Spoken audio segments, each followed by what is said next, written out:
Hey, j'espère que ça va bien. On se retrouve aujourd'hui pour la première vidéo de cette année 2025. Je m'excuse d'avance puisque je vous avais teasé la sortie de la vidéo sur mes coups de cœur du streaming en 2024.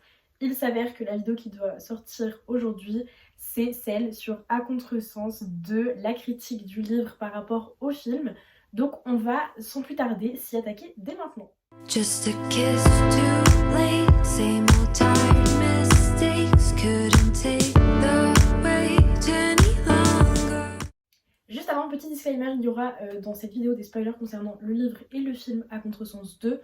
Donc si vous voulez garder la surprise, je vous conseille de partir de cette vidéo dès maintenant.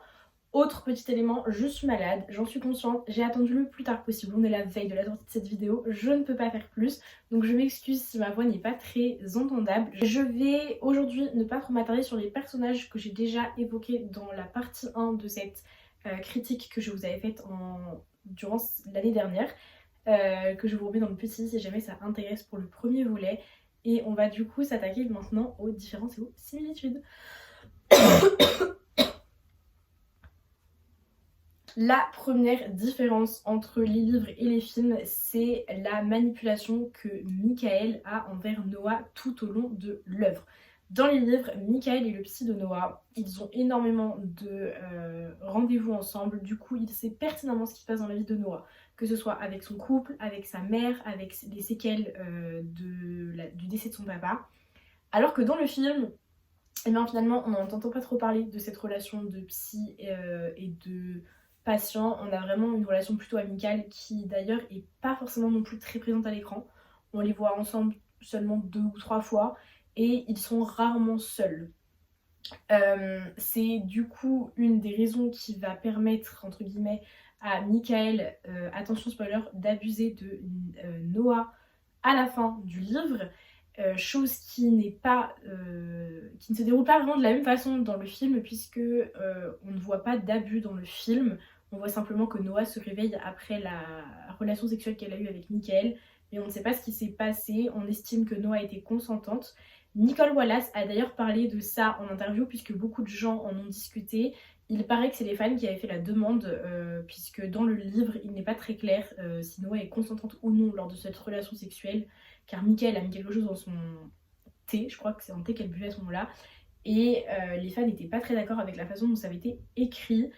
Pour y remédier, ils ont donc changé dans le film cet aspect de la relation sexuelle, et il est dit dans l'interview que Nicole a donnée qu'il y aurait des explications dans le 3 via une discussion que Noah aurait avec un des personnages, donc je pense que c'est avec Michael. Ça nous amène également à la relation que Noah a avec le décès de son père. Comme je vous disais, Michael est au courant de tout ça dans le livre, puisque Noah lui en parle beaucoup, car ça a laissé d'énormes séquelles sur elle, le décès de son père dans le livre.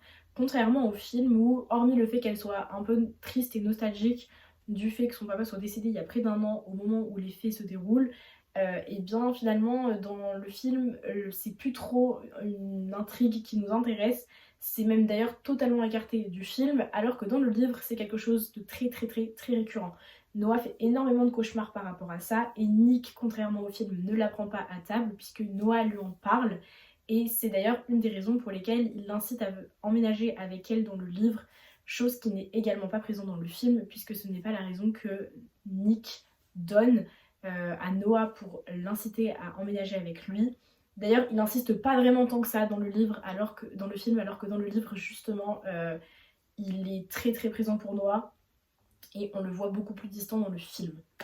On va aborder l'histoire de l'ADN. Pour ceux qui ont regardé le film, vous savez que la mère de Nick est allée chercher dans la salle de bain des parents de Noah et Nick une brosse à dents lui permettant de faire la demande de test ADN pour la parentalité de Maggie, qui va d'ailleurs lui permettre à la fin du film de révéler que Maggie est la fille du père de Nick, donc pas la demi-sœur mais la sœur de Nick, et qui va du coup foutre un bordel monstrueux. Et bien effectivement, dans les livres, ça ne se passe pas tout à fait de la même façon, puisque Noah et Nick sont dans la maison et des cambrioleurs viennent dans la maison. Ils arrivent finalement à s'échapper et à échapper aux cambrioleurs.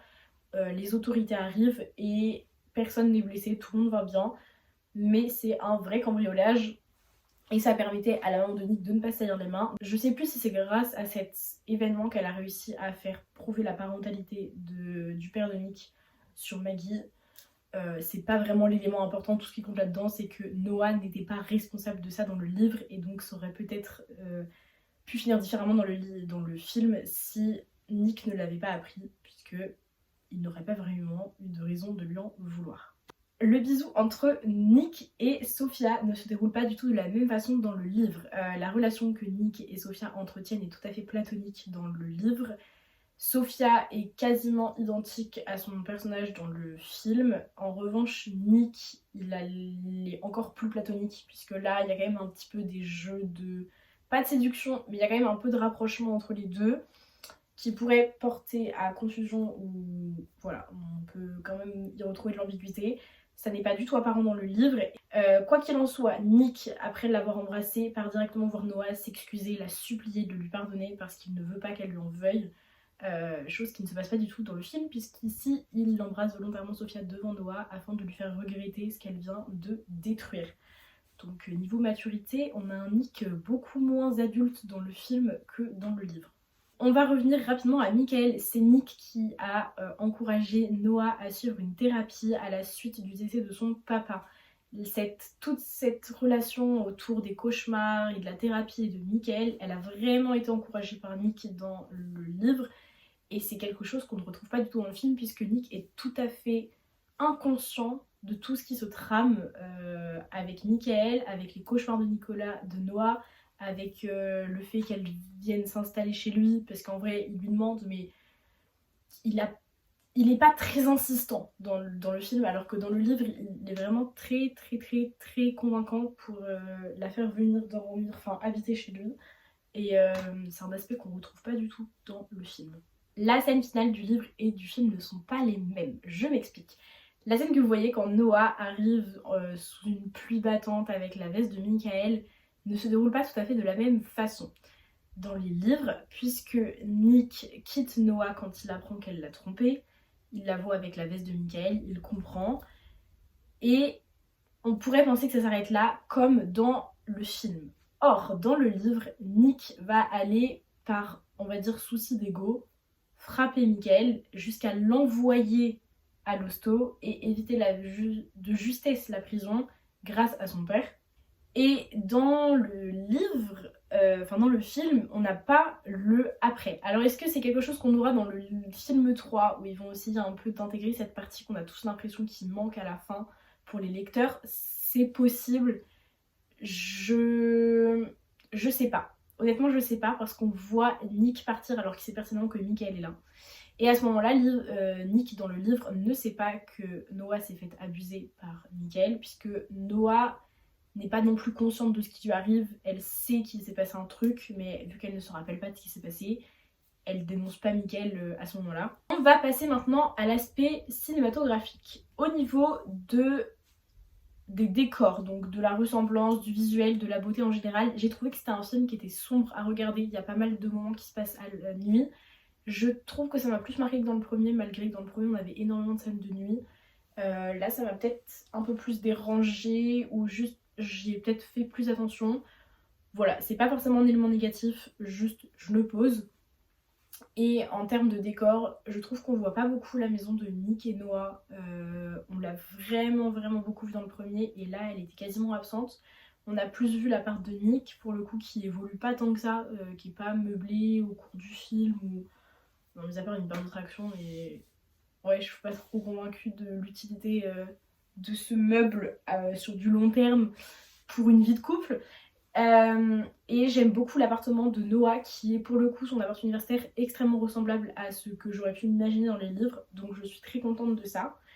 Et en termes de vêtements, j'aime beaucoup le fait que Yena ait porté les vêtements de Noah du premier film quand elle va voir Lion. Je trouve ça super sympa. Et sinon, en termes d'habillé, je trouve que Noah est pas spécialement mal habillée. Enfin, rien de très extravagant. Je trouve qu'elle reste sur un personnage qui lui convient depuis le 1, et je trouve ça pas plus mal. J'aime beaucoup la façon dont Nick est habillé, mais ça c'était déjà dans la première partie de la trilogie puisqu'il est toujours en chemise, enfin très souvent en chemise et en t-shirt blanc et ça lui va très très bien. Donc voilà, dans l'ensemble je trouve que les personnages sont plutôt bien habillés. J'aime pas trop la robe que Noah porte au moment de la course de voiture, mais je crois que je suis la seule parce que pour le moment tout le monde a l'air de dire qu'il la trouve super belle. Elle est très fraîche, je n'ai rien à dire là-dessus, simplement je trouve que la robe est pas très jolie. En plus elle a des gants en résille un peu bizarres. Le film en lui-même, un petit retour sur les acteurs que nous n'avions pas vus et que nous avons découverts dans cette partie 2. J'ai vraiment un énorme coup de cœur sur l'actrice de Braillard, donc de Béa, qui joue excessivement bien, c'est assez impressionnant. Je suis absolument subjuguée par sa prestation, elle m'a fait trop peur, elle a joué super bien, tous les ralentis, toute l'intrigue qui a été construite autour d'elle est vraiment bien fidèle au livre pour les éléments importants, et en plus de ça elle joue très bien, elle l'interprète très bien. Le personnage de Sophia est également très bien incarné et très bien choisi parce que ça correspond parfaitement au personnage du livre, c'est assez bien fait. Et par contre en termes de jeu d'acteur, je pense qu'elle, vu qu'elle a moins de place dans le film, j'ai l'impression qu'elle joue peut-être un peu moins bien. J'ai beaucoup aimé toutes les mimiques de visage de Noah qui en a pas mal, surtout au repas de famille. Voilà, je trouve qu'elle a très bien joué son rôle. D'ailleurs, très bonne évolution de jeu de caractère pour Nicole Wallace entre le premier et le 2 d'après moi. J'ai trouvé que la personne qui a le mieux joué clairement c'était Gabriel Guevara. Je trouve qu'il y a aussi une évolution entre le premier film et le deuxième et c'est pas négligeable sur des courtes productions d'arriver à faire un travail aussi bon en si peu de temps. Donc je suis plutôt satisfaite. En ce qui concerne Lion, joué par Victor, je n'ai pas du tout aimé le jeu d'acteur. Je l'ai trouvé vraiment mauvais, c'est le mot. Yéna, on l'a beaucoup moins vu, donc je saurais pas trop quoi en dire. Et le jeu d'acteur de la maman de Noah me dérange toujours. Je ne suis pas à l'aise avec cette actrice. Il y a quelque chose qui ne passe pas. L'alchimie. Alors, j'ai regardé le film en français. Je vous jure que je vais le regarder en espagnol d'ici mon départ. Donc j'aurai la scène en français qui a été improvisée par Gabriel et Nicole. J'ai très hâte de la voir.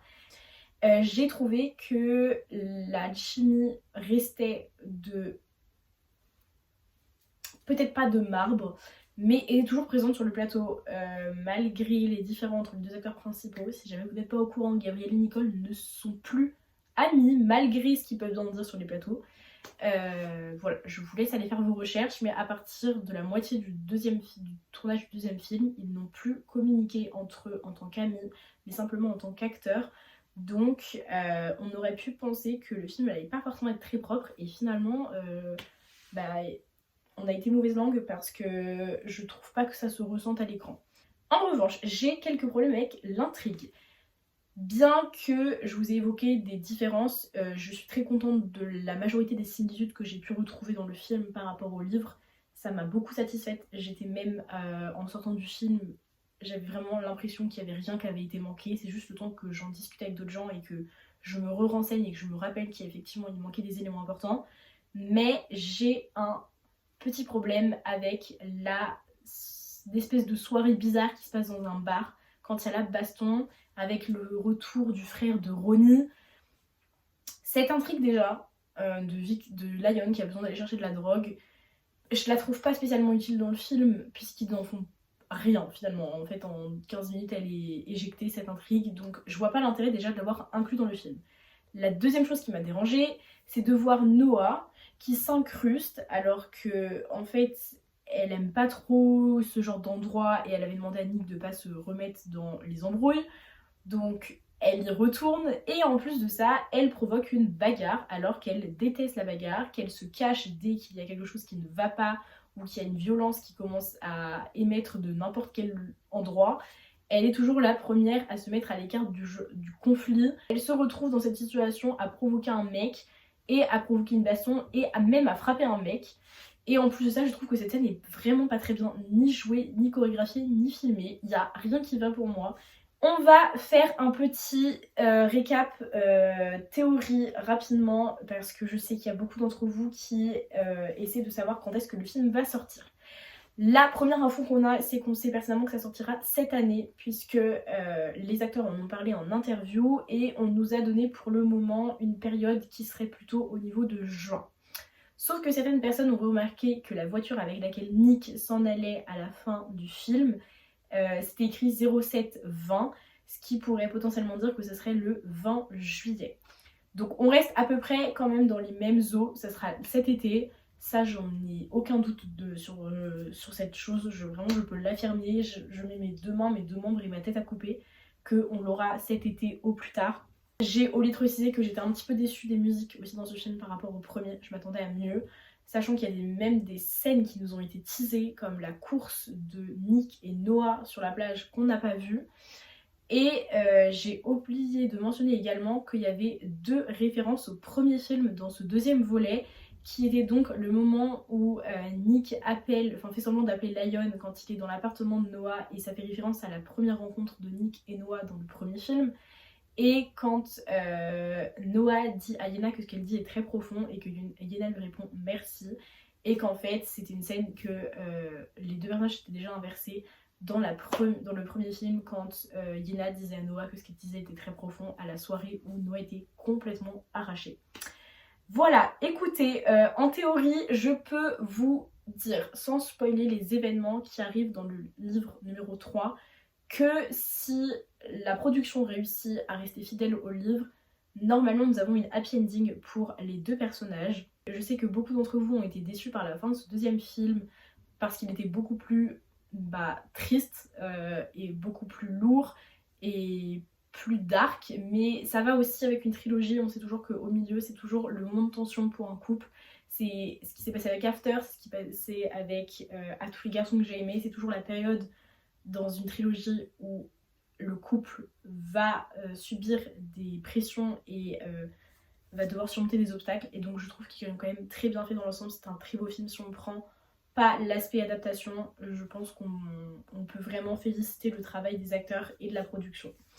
Écoutez, je vais vous laisser là pour ce film et cette critique. J'espère que pour ceux qui ne l'ont pas vu, ça vous donnera envie de le regarder, malgré que j'ai un petit peu spoilé ce qui se passait. Je pense que je m'en sors pas trop mal. Je vous retrouve la semaine prochaine à 17h jeudi, et d'ici là, je vous souhaite de prendre soin de vous. Plein de bisous!